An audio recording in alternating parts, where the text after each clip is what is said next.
Hello, traders. FX Pip Collector here. Today is Thursday, May 8th, and this is my PM recap for the Euro US dollar.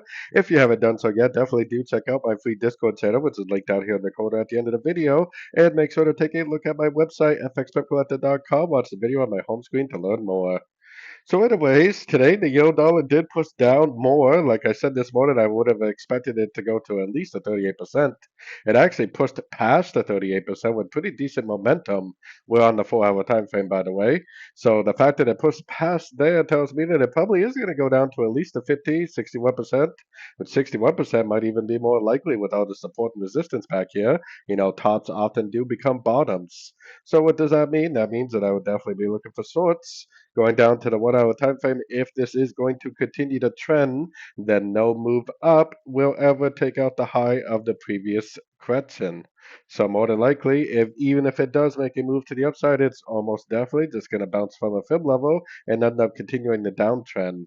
So if you see a three-way pullback, 1, 2, 3 waves up, 1, 2, 3 waves up, nice Fibonacci bounce. That is exactly what I would be looking for most sorting opportunities for the continuation of the downtrend. So anyways, don't forget to like and subscribe. And as always, thank you for watching and happy trading.